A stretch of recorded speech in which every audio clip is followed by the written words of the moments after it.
This story is titled, My Sister Refused to Help Me When I Desperately Needed Help. Now she's demanding I pay for her kids' medical bills. Hey everyone!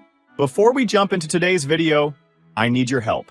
We've noticed the channel is losing some traction, and subscribing is one of the best ways you can support us. It's quick, free, and it helps us keep bringing you awesome content. Your support means the world. Let's keep this channel growing together. Thanks so much. Now let's start the video. Hi everyone, throwaway because my sister and family are the kind of people who'd 100% stalk my posts to prove a point. So, here's the deal. My sister, 28 married female, and I, 26 single female, aren't close. And we've never really been. Growing up, we were total opposites. She was the overachiever, super active, sports captain, every teacher's favorite. Me? Let's just say I was the one getting talks from our parents about applying myself. Even as adults, we just don't vibe. She's all about order and discipline, while I've been stumbling through life, figuring things out as I go. Anyway, rewind to 1 year ago, and my life was a complete mess. I had just lost my job. It wasn't even like I was slacking off or anything. The company just shut down out of nowhere. No warning, no severance, nothing. One day, I'm sitting at my desk, planning next month's rent, and the next, my manager's like, "Hey, sorry to do this, but we're closing. You'll get your final check in 2 weeks." I couldn't believe it. I had no backup plan, no savings, just bills piling up and rent staring me in the face. It felt like the walls were closing in. For days, I barely slept. My brain was running a marathon of panic. I tried looking for temp jobs, called up old coworkers, and even considered selling my laptop, which was basically my lifeline to finding work. But nothing was coming together. And with rent due in less than 2 weeks, I was running out of options fast. That's when I realized I'd have to do the one thing I really didn't want to do, ask my sister for help. Now, let me explain something about my sister. She's not mean exactly, but she's rigid. Everything in her life is black and white, right and wrong, her way or no way. And she's always been like that. Growing up, if I didn't do things her way, whether it was cleaning our shared room or choosing classes in high school, she'd flip out. So asking her for help wasn't just hard for me, it felt humiliating. But I didn't have a choice. I couldn't turn to my parents for help either. My dad's on disability, and my mom's still struggling to pay off their mortgage. If I asked them, they'd probably dip into their retirement savings to help me, and that's the last thing I wanted. It's also probably why they've been putting pressure on me to figure things out on my own, instead of stepping in directly. So here I am with only one solution left, begging my sister, I wish I didn't. I remember sitting on my couch, staring at my phone for what felt like hours. My pride was screaming at me not to call her. But my fear of losing my apartment won out, so I called. When she answered, she sounded annoyed, like I was interrupting her day. I tried to keep it together, but as soon as I started explaining my situation, I broke down, full-on ugly crying. I told her everything, that I'd lost my job, that I was scared, and that I just needed $1,000 to cover rent until I could figure things out. Her response?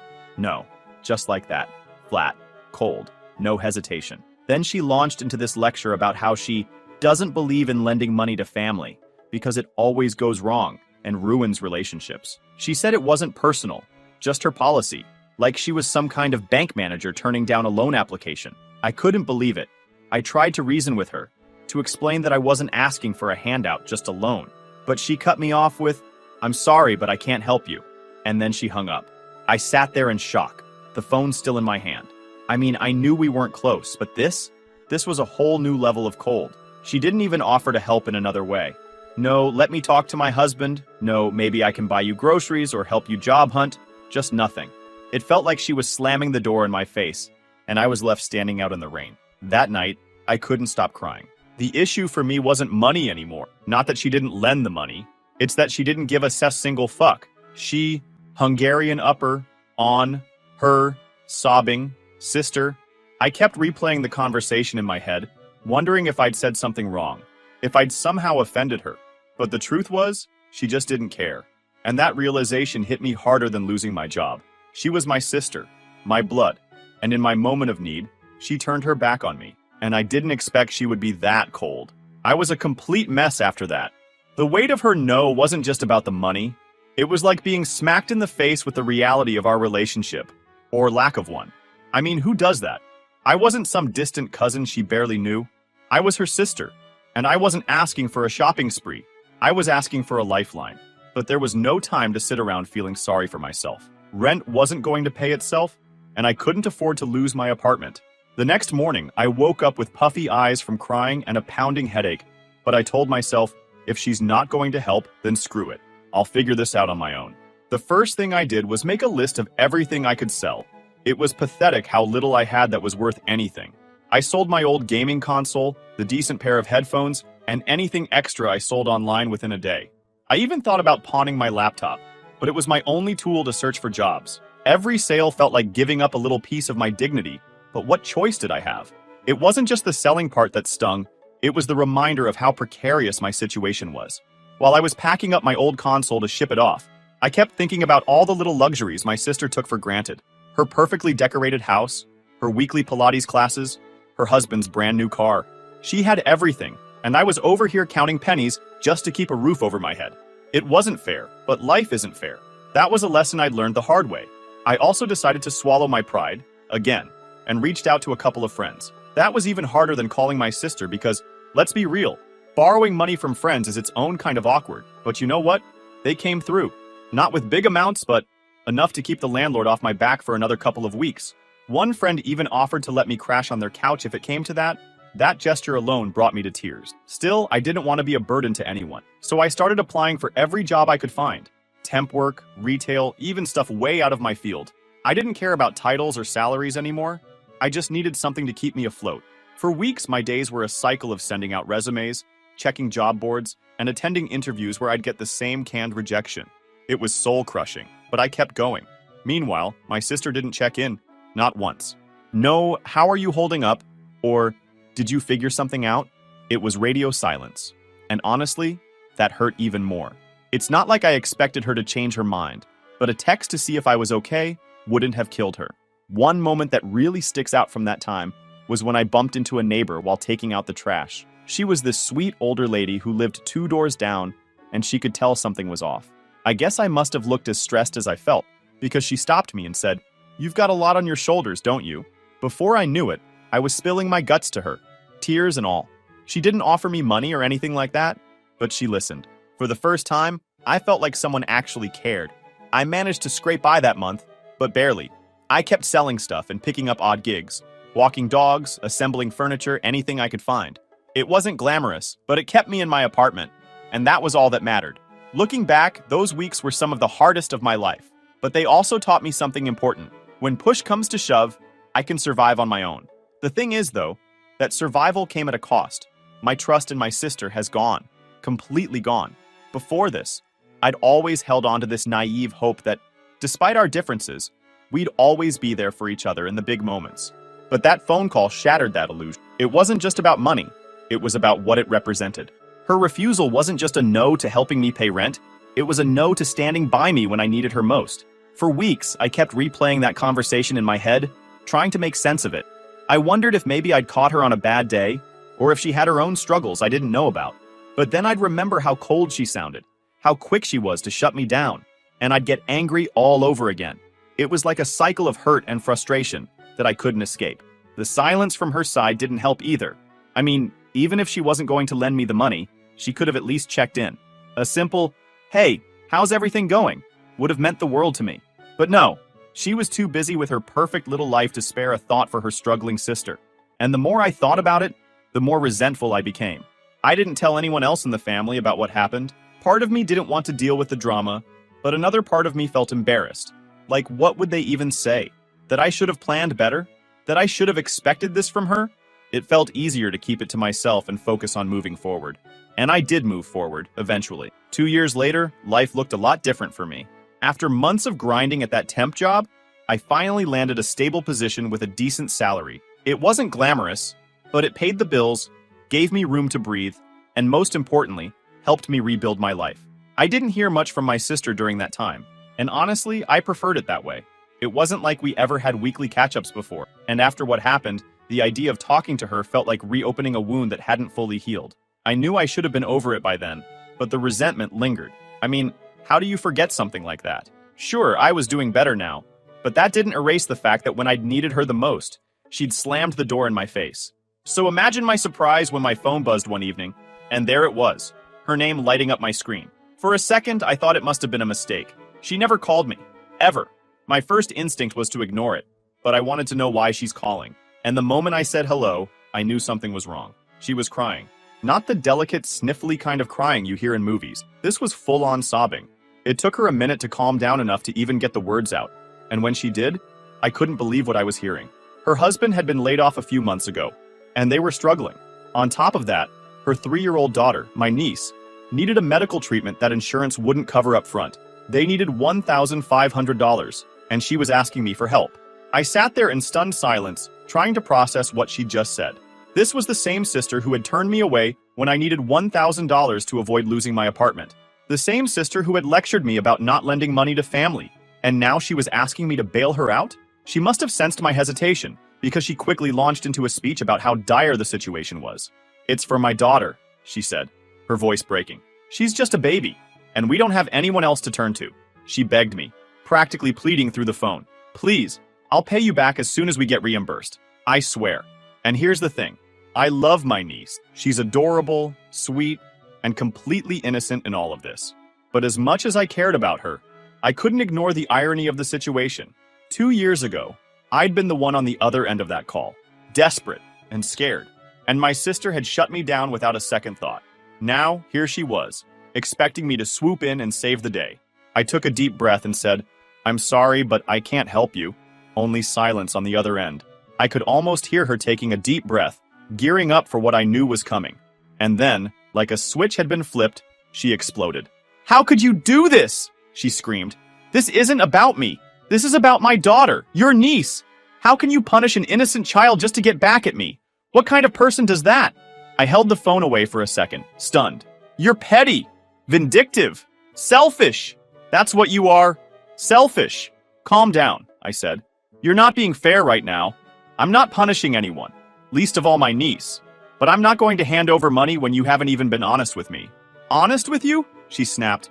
"What the hell does that even mean? You think I'm lying about my daughter's health now? God, you've really sunk low, haven't you?" "I didn't say that," I replied.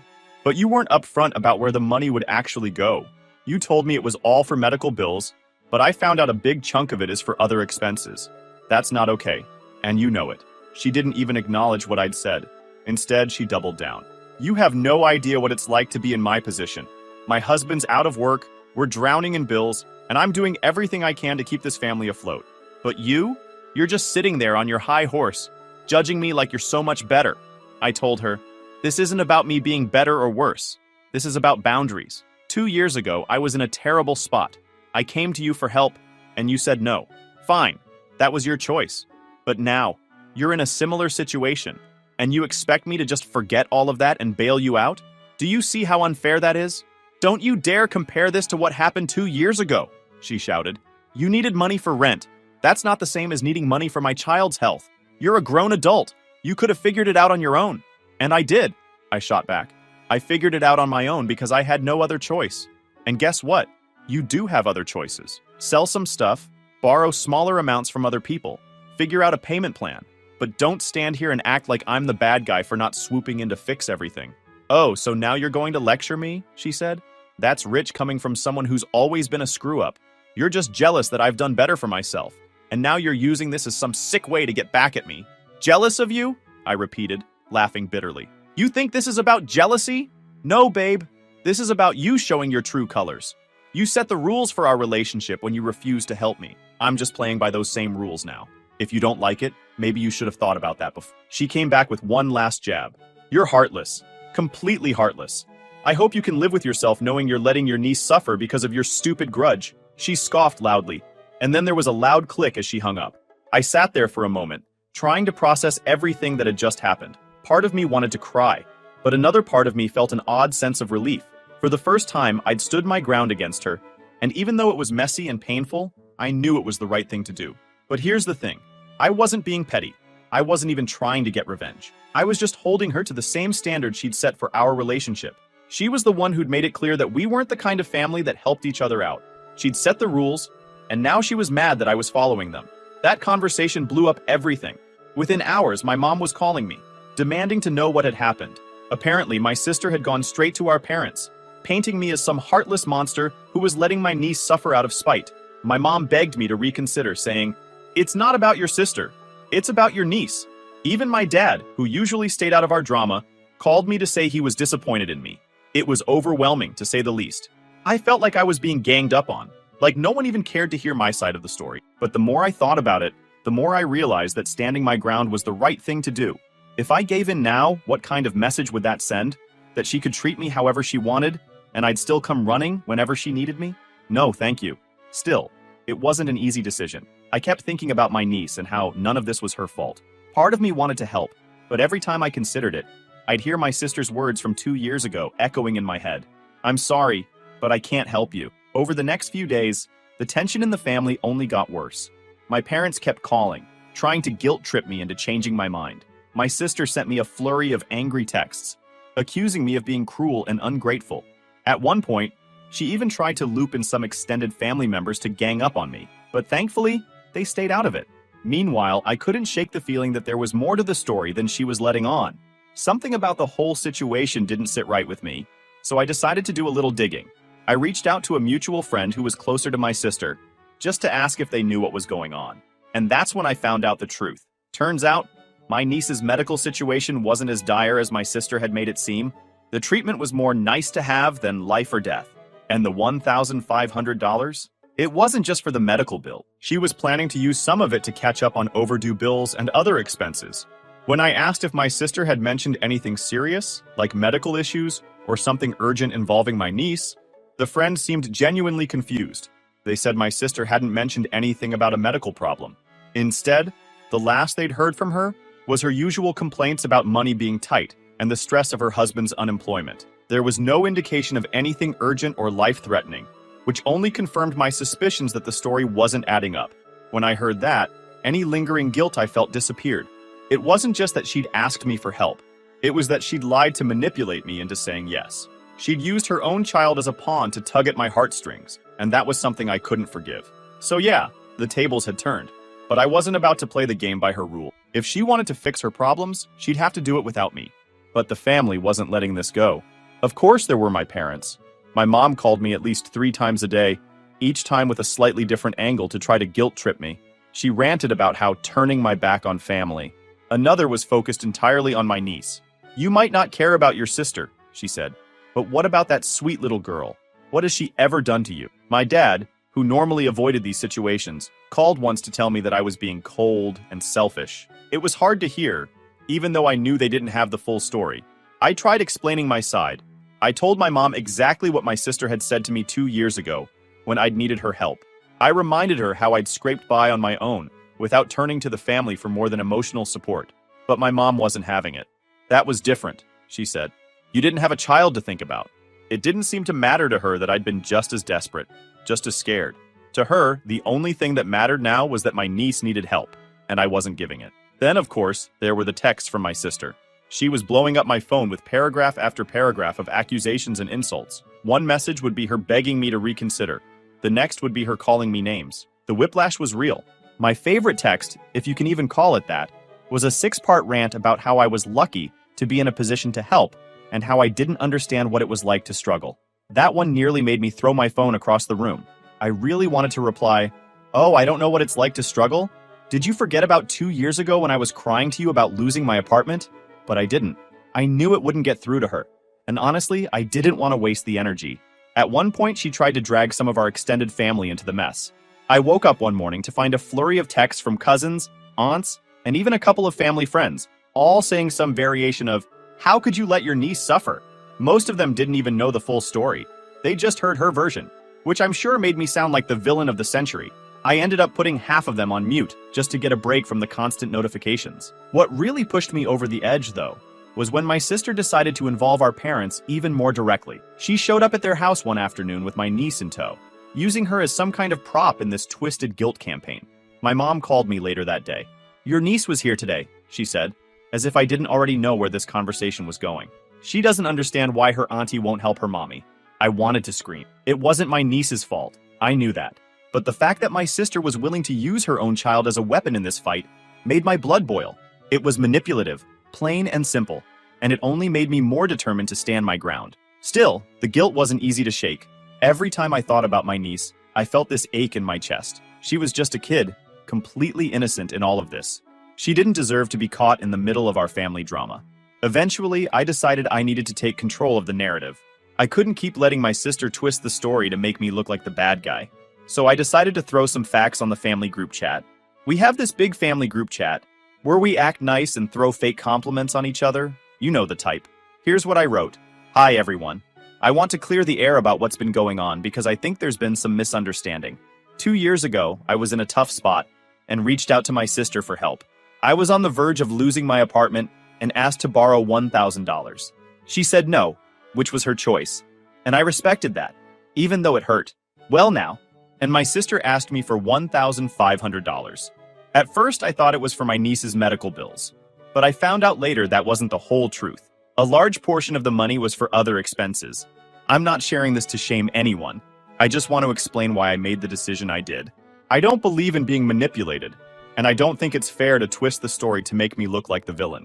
I love my niece, and would never want her to suffer. But this situation isn't as black and white as it's been made out to be. I'm happy to help directly with my niece's medical bills if that's truly needed, but I won't hand over cash without transparency. I hope you can all understand where I'm coming from.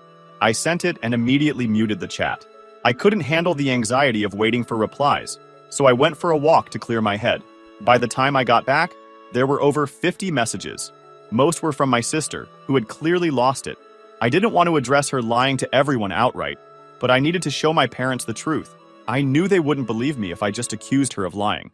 They'd need proof. So, the next day, I decided to call the hospital to ask about the payment options for the treatment my sister claimed was urgent. They were polite but firm, explaining that there was no record of any patient with my niece's name registered for treatment. So I gathered everything to forward to my parents. It was the only way to make them see that my sister had fabricated the entire situation. My mom sounded relieved, but my dad was livid. Why didn't she tell us any of this? He asked. I didn't have an answer. My sister's actions didn't make sense to me either. Was it pride? Desperation? Or was she just so used to manipulating people that she didn't know how to be honest anymore? After weeks of drama, lies, and family turmoil, I was done. Done with the constant back and forth. Done with being guilt-tripped, and done with letting my sister's manipulations control my life. It was time to take charge and set boundaries. Not just with her, but with my entire family. So I reached out to my parents again. I knew they were stuck in the middle, trying to mediate and keep the peace, but their constant pressure to fix things was draining me. I called them separately to make my stance clear. When I spoke to my mom, I told her, I love you, but this situation with my sister is toxic. I've explained my side, and I've done more than enough to offer help directly for my niece. But now that we know she lied about the medical bills, I can't get involved anymore. I need you to respect my decision and stop pushing me to change my mind. She sighed heavily, and for a moment, I thought she might argue, but she surprised me. I understand, honey, she said quietly. I just hate seeing the family like this. I do too, I admitted. But this isn't on me. My sister created this situation when she lied to everyone. She needs to own up to her actions. I can't fix this for her, and I won't be dragged into it anymore. My dad was a little harder to convince. Family is family, he said. You don't turn your back on them no matter what. Dad, I didn't turn my back on her, I replied. She turned her back on all of us when she lied and manipulated the situation to make herself look like a victim. You saw the proof from the hospital. There was no treatment scheduled for my niece. She made it all up, and now she's trying to guilt me into cleaning up her mess. That's not what family is supposed to do. He didn't say much after that, but I could tell he was mulling it over. I knew he wouldn't fully agree with me, but at least I'd said my piece. I also made the decision to block my sister's number. It felt extreme, but every interaction with her had been toxic, and I needed space to heal. Before blocking her, I sent her one last message. I love my niece, and I'll always be here for her if she truly needs me. But I can't continue this back and forth with you. It's unhealthy for both of us. I hope one day we can rebuild our relationship, but for now, I need space. Please respect that. She didn't reply before I blocked her, and honestly, I didn't expect her to. I knew this wouldn't be the end of her attempts to stir up drama, but at least I'd taken a step toward protecting my peace. With those boundaries in place, I finally felt like I could breathe again. For the first time in weeks, I had a moment to reflect on everything that had happened. The anger, the hurt, the constant questioning of whether I'd done the right thing. It had all taken a toll on me. Still, I couldn't shake the guilt about my niece. She was the one person in this whole mess who truly didn't deserve any of it. I decided to send her a small care package. Nothing too extravagant, just a few toys and books I knew she'd love. I included a handwritten note that said, I love you so much, and I'm always here for you. I hope you enjoy these gifts. Love, Auntie. I sent it through my parents to avoid any direct contact with my sister. and they promised to pass it along. As the weeks turned into months, I heard less and less about my sister. My parents stopped bringing her up as much, and the group chat quieted down. I didn't know if she'd moved on or was just plotting her next move, but either way, I didn't care. I was done letting her take up space in my head. One unexpected silver lining was the support I got from some of my cousins. After my message in the group chat, a few of them reached out privately to say they admired how I'd handled everything. One cousin even said, "I've always felt like you're acted entitled, but no one ever called her out. Good for you for standing your ground." Hearing that meant more than I can say. It reminded me that I wasn't alone, even if it sometimes felt that way. Eventually, I reached a point where I could think about my sister without feeling a knot of anger in my stomach. I still didn't trust her, and I doubted I ever would, but I didn't feel consumed by the situation anymore. I'd found peace, not because the situation was resolved, but because I'd made the choice to prioritize my own well-being. As for my sister, who knows what the future holds? Maybe one day we'll find a way to rebuild our relationship. But for now, I'm okay with keeping my distance. Life is too short to spend it tangled up in someone else's toxicity. And if there's one thing I've learned from all of this, it's that peace is priceless. And I'm not willing to sacrifice it for anyone, not even family. Thanks for reading, you guys. I'm excited to hear your opinions on this in the comments.